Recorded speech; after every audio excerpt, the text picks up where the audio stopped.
और चुनाव आते आते 12 लाख लोगों को सरकारी नौकरी हम दे। ये तो तेजस्वी कह रहा है कि मेरे वजह से नौकरी मिला है। ये वही नीतीश कुमार है जो कहते थे ये अपने बाप के घर से नौकरी लाएंगे, पैसा कहाँ से आएगा। तो तेजस्वी कह रहे हैं कि मेरे वजह से बिहार में युवाओं को नौकरी मिला है। तेजस्वी यादव बिहार की जनता को गुमराह कर रहे हैं, बिहार की जनता के साथ झूठ बोल रहे हैं और इसका अंदाजा आप लगा लीजिए। नीतीश कुमार के नाम पे 25 में चुनाव होगा और मुख्यमंत्री बिहार में भाजपा का कोई व्यक्ति को बनाया जाएगा। लोग कयास लगा रहे हैं, आप कैसे देखते हैं इसको? जिस वंशवाद को बढ़ावा देने का आप लोग लालू यादव के ऊपर आरोप लगाते हैं, फिर आपके नेता के पुत्र भी तो राजनीति में आ रहे हैं, आप भी तो बढ़ावा देने जा रहे हैं। जो बार बार मुख्यमंत्री के बारे में कहा जा रहा है कि वो थक चुके हैं, मानसिक तौर पे बिल्कुल नीतीश कुमार बीमार हो चुके हैं, आपको लगता है कि नीतीश कुमार अब थक चुके हैं, उनसे बिहार अब संभलने वाला नहीं है?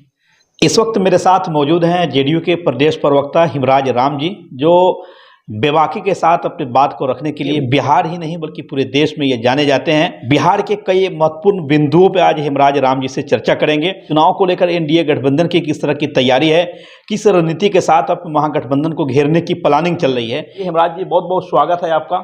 चलिए, आपका भी बहुत बहुत स्वागत। आपके चैनल के सभी कार्यकर्ताओं का, सभी लोगों का स्वागत है और आपके चैनल के तमाम दर्शकों का भी हार्दिक स्वागत है। ये चुनावी साल है और एनडीए की क्या प्लानिंग चल रही है महागठबंधन को बिहार में घेरने के लिए? देखिए, हम लोग किसी को घेरने की बात नहीं करते हैं। दरअसल हमारे नेता, आदरणीय नेता नीतीश कुमार जी, जब बिहार में अपहरण का बोलबाला था, अपराध चरम सीमा पर था, बिहार में नरसंहार और सांप्रदायिक दंगे के लिए जाने जाते थे, उस कुशासन से मुक्ति के लिए नीतीश कुमार जी का उदय हुआ है बिहार में। और 2005 में बिहार में सत्ता की बागडोर नीतीश कुमार जी के हाथ में गया। बिहार में अमन, चैन, शांति, सद्भाव और भाईचारा कायम करना है, कानून का राज स्थापित करना है और न्याय के साथ विकास करना है। तो इस मकसद की ओर हम तेजी के साथ आगे बढ़े हैं और बिहार कई मामलों में कई राज्यों को काफ़ी पीछे छोड़ दिया है। तो ये बिहार एक मिसाल कायम किया है और पूरे देश को आईना दिखाया है। और ये बिहार में, सर आप बिहार में विकास की बात कर रहे हैं, लेकिन बिहार आज भी, बिहार के लोग दिल्ली और मुंबई जैसे बड़े शहरों में आज भी बेरोजगार लोग हैं, वहाँ जाकर के रोजगार की तलाश में रह रहे हैं। आज भी यहाँ की जो महिलाएं हैं आत्मनिर्भर नहीं हो सकी हैं। आप विकास की बात करते हैं लेकिन लोग आत्मनिर्भर कहाँ बन पाए हैं? यहाँ के लोग आज भी रेल के डब्बों में बैल भैंस की तरह ठूस ठूस करके रोजगार की तलाश में बड़े शहरों में जाते हैं। आज भी जो 90 के दौर में था, आज भी वही हालात है बिहार के। बिहार एक ऐसा पहला राज्य है जो इतने भारी पैमाने पर सरकारी नौकरी और रोजगार देने का काम किया है। 2020 में जब चुनाव का वक्त था, हमारे नेता ने बिहार की जनता के साथ वादा किया था कि हमारी सरकार फिर बनती है 2020 में तो 10 लाख लोगों को सरकारी नौकरी देंगे और 10 लाख लोगों के लिए रोजगार मुहैया कराएंगे। लेकिन 4 साल के अंदर 24 लाख लोगों को रोजगार मुहैया कराया, जो वादा 10 लाख का था। और हमारी सरकार ने वादा किया है 25 के चुनाव से पहले हम 34 लाख लोगों को रोजगार मुहैया कराएंगे। लगभग 10 लाख के करीब हम लोगों ने सरकारी नौकरी दी है बिहार के युवाओं को और चुनाव आते आते 12 लाख लोगों को सरकारी नौकरी हम दे। ये तो तेजस्वी कह रहा है कि मेरे वजह से नौकरी मिला है। ये नीतीश कुमार, ये वही नीतीश कुमार है जो कहते थे ये अपने बाप के घर से नौकरी लाएंगे, पैसा कहाँ से आएगा। तो तेजस्वी कह रहे हैं कि मेरे वजह से बिहार में युवाओं को नौकरी मिला है। तेजस्वी यादव बिहार की जनता को गुमराह कर रहे हैं, बिहार की जनता के साथ झूठ बोल रहे हैं और इसका अंदाजा आप लगा लीजिए। और मुख्यमंत्री के इजाज़त के बगैर, मुख्यमंत्री के हस्ताक्षर के बिना कोई काम नहीं हो सकता है। और ये जिस विभाग में शिक्षा विभाग की बात करते हैं, उस समय शिक्षा मंत्री राजद कोटे से था और शिक्षा मंत्री श्री चंद्रशेखर जी हमेशा विवादित बयानों में घिरे रहने के कारण कार्यालय भी नहीं जाते थे, उनकी उपस्थिति कार्यालय में भी नहीं हो पाती थी। तो कैसे माना जाए? और इनसे सवाल करना चाहिए कि किस फाइल पर आपका दस्तखत है, कौन सी तारीख में कौन सा प्रस्ताव आप बहाली को लेकर लिए थे। ऐसा कुछ नहीं मिलेगा। ये सिर्फ बिहार के लोगों को गुमराह कर रहे हैं। बिल्कुल बिहार के लोगों के साथ झूठ बोल रहे हैं और बिहार के लोगों को गुमराह कर रहे हैं। जो बार बार मुख्यमंत्री के बारे में कहा जा रहा है कि वो थक चुके हैं, मानसिक तौर पे बिल्कुल नीतीश कुमार बीमार हो चुके हैं, आपको लगता है कि नीतीश कुमार अब थक चुके हैं, उनसे बिहार अब संभलने वाला नहीं है? जो ये सवाल उठाते हैं उनसे जरा पूछिए कि कड़ाके की ठंड में जो लोग कंबल ओढ़ कर घी पी रहे थे, उनसे पूछिए जो इस कड़ाके की ठंड में लोग घर में डूब के हुए थे, उस समय माननीय मुख्यमंत्री प्रगति यात्रा के माध्यम से पूरे बिहार के हर एक जिला का दौरा करके जिले में जो कार्यक्रम चल रहे हैं, जो प्रगति का कार्य चल रहा है, उसकी समीक्षा भी की और उस जिले में जो आवश्यक काम थे, जो अभी तक लंबित पड़े थे, उन कार्यों को भी पूरा करने का घोषणा किया और घोषणा के बाद मंत्रिमंडल से भी उसको पारित किया और उसके लिए फंड की भी व्यवस्था की और काम तीव्र गति से आगे बढ़ रहा है। जिस वंशवाद को बढ़ावा देने का आप लोग लालू यादव के ऊपर आरोप लगाते हैं, फिर आपके नेता के पुत्र भी तो राजनीति में आ रहे हैं, आप भी तो बढ़ावा देने जा रहे हैं। नीतीश कुमार जी ने कभी नहीं कहा कि मेरे पुत्र आएंगे राजनीति में।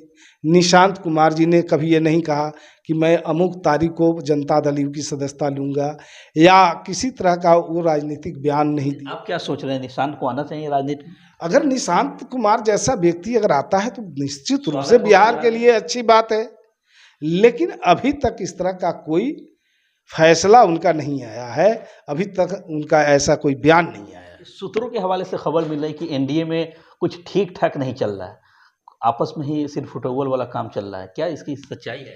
देखिए, कयास तो तरह तरह के लगाए जाते हैं, जनता के बीच जनता को गुमराह करने के लिए तरह तरह के भ्रम फैलाए जाते हैं।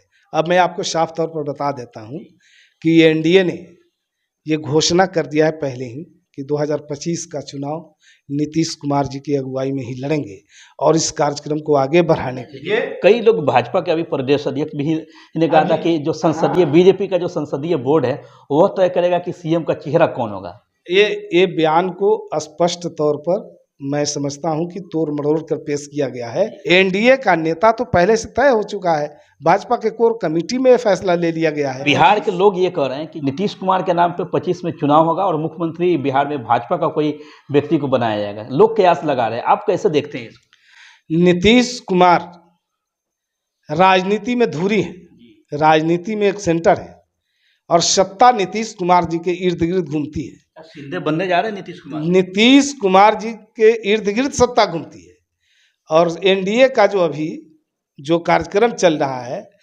एक ही नारा है 2025, 225, 25 से 30 फिर से नीतीश।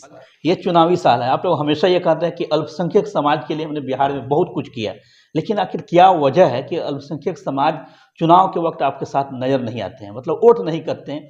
क्या आप लोग अल्पसंख्यक समाज को समझाने में कामयाब नहीं हो पाते हैं या अल्पसंख्यक समाज के लोग ही नीतीश कुमार को नहीं समझ पाते हैं? जो विपक्षी पार्टियां हैं, जो 15 साल मुसलमानों को बुड़बक बना के गुमराह करके उन पर शासन करने का काम किया, वैसे लोग उन लोगों के बीच में दिग्भ्रमित किया कि भाजपा का डर दिखाया और इसका फायदा वो लोग उठाते रहे। चुनाव में आपको क्या लग रहा है इसके चुनाव में चूंकि अल्पसंख्यक समाज में धीरे धीरे अब चेतना जागृत हुई है, लोगों में इस बात के लिए चिंतन हुआ है कि भाई अगर आज़ादी के बाद अगर किसी ने काम किया है उसका नाम है नीतीश कुमार। आपके नेता हमेशा सदन में बोलते हैं कि 2005 से पहले बिहार में क्या था, 2005 से पहले बिहार में क्या था, 2005 के बाद ये सब कुछ हुआ। विपक्ष के लोग ये कहते हैं कि आप जरा बताइए ना, आपने क्या किया है? सिर्फ आप पुरानी सरकारों को 2005 से पहले कब तक कोसते आप रहेंगे? अब आगे बढ़िए, इससे क्यों नहीं आप लोग आगे निकलते? देखिए, तो 2005 से पहले की चर्चा इसलिए होती है कि 2005 से पहले का जो माहौल था, लोग शाम के 5 बजे के बाद घर से बाहर निकलना मुनासिब नहीं समझते थे, कानून व्यवस्था नाम की चीज नहीं थी, अपहरण का उद्योग चल रहा था और सत्ता में रह करके दोषियों को बचाने का काम हो रहा था। वो चीज़ बदला है, कहीं सड़क नहीं था, बिजली के खंभों पर कपड़े सुखाए जाते थे। जब 2005 के बाद सरकार बनती है, नीतीश कुमार जी मुख्यमंत्री बनते हैं, तो घर घर बिजली भी पहुंच जाती है, घर घर रोड भी पहुंच जाता है, पीने का स्वच्छ पानी भी पहुंच जाता है।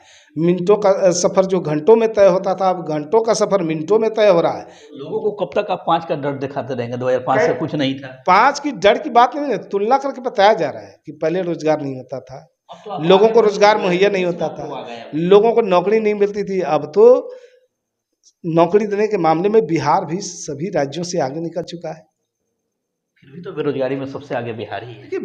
जनसंख्या इतना तेजी के साथ आगे बढ़ रहा है, लेकिन पूर्णतः न सही, लेकिन हद तक सरकार ने इस समस्याओं के समाधान के लिए अच्छा काम किया है, इस बात से इनकार नहीं किया जा सकता। चलिए, अपना कीमती समय देने के लिए बहुत बहुत धन्यवाद आपका। चलिए, आपका भी बहुत बहुत धन्यवाद। फिलहाल इस वीडियो में इतना ही। हमसे जुड़ने के लिए आप सभी का बहुत बहुत धन्यवाद।